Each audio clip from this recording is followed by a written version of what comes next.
ఏవండి, మీరు ఏదైనా ఒక ఆలోచన కలిగి ఉన్నారు, అది చేయాలో వద్దా, ఇది రైట్ డెసిషనా కాదా అని ఒకవేళ మీకు అనిపిస్తే, ఈ డెసిషన్ మీద మీరు తీసుకునే ఈ డెసిషన్స్ ఏదైతే ఉంటుందో దాని గురించి దైవికంగా ఉన్నవారితో ఒకసారి మాట్లాడే ప్రయత్నాన్ని చేయండి.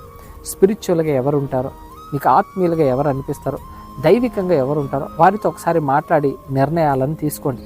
ఎందుకు ఈ మాట చెప్తున్నానంటే, ఆలోచన చెప్పని వారు లేకపోతే ఆలోచన చెప్పేవారు లేకపోతే ఏం జరుగుతుందనంటే, మీ ఓన్ డెసిషన్స్ తీసుకుంటారు. తీసుకున్న తర్వాత సఫర్ అయ్యే అవకాశాలు ఎక్కువగా ఉంటాయి, బాధపడాల్సిన పరిస్థితులు ఎక్కువగా ఉంటాయి.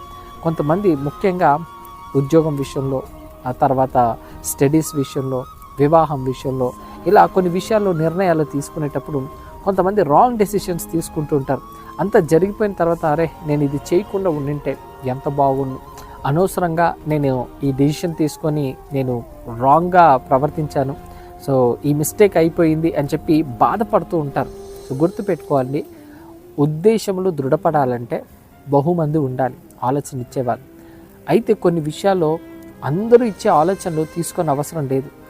దైవికంగా ఎవరు ఏ ఆలోచనలు ఇస్తున్నారు, దేవుని ఆలోచనలకి ఏ ఆలోచన దగ్గరగా ఉందో ప్రార్థన పూర్వకంగా నిర్ణయం తీసుకోండి. తప్పక మీ జీవితంలో అద్భుతాలు జరుగుతాయి. ఒక బిజినెస్ చేయాలన్నా, ఒక పని మొదలెట్టాలన్నా, ఇంకా పై స్థితికి వెళ్ళడానికి మీరు చేస్తున్న ప్రయత్నాలైనా ఏదైనప్పటికీ కానివ్వండి, ఆ ఆలోచనలు దేవుని యొద్ద నుండి వచ్చిందా కాదా అని ఆలోచించండి. దేవుని యొద్ద నుండి వచ్చిన ఆలోచనలు అయితే దేవుడే మిమ్మల్ని నడిపిస్తాడు. మీరు అందులో కంగారు పడాల్సిన అవసరం లేదు. ఒకవేళ మీరు ఈ డెసిషన్ నేను తీసుకునేది రైటా రాంగా అనే ఒక సతమతం అవుతూ ఉంటే, సో ఒకసారి మీ ఆత్మీయులతో, బంధువులతో, సేవకులతో ఒకసారి మాట్లాడి చూడండి. సో వాళ్ళు ఇచ్చే ఆలోచనలు ఏ విధంగా ఉంటాయో చూడండి. దైవికమైన ఆలోచనలు ఎప్పటికీ కూడా అవి మీకు మేలే చేస్తుంది కానీ కీడు చేయదు. కాబట్టి దైవికమైన నిర్ణయాలు మీ జీవితాలను బాగు చేస్తుంది. కాబట్టి బహుమంది ఉండాలండి ఆలోచన ఇచ్చేవాళ్ళు. అప్పుడే ఉద్దేశాలు దృఢపడతాయి. దేవుడు కోరుకున్న విధంగా మీ జీవితాలు ఉంటాయి. మీ జీవితాలు అద్భుతంగా, అందంగా ఉంటాయి.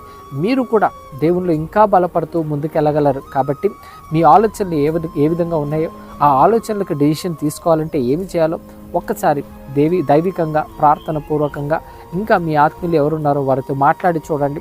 తప్పక దేవుడి విషయంలో మీకు సహాయం చేసి మిమ్మల్ని ఆదుకొని మిమ్మల్ని నడిపిస్తాడు.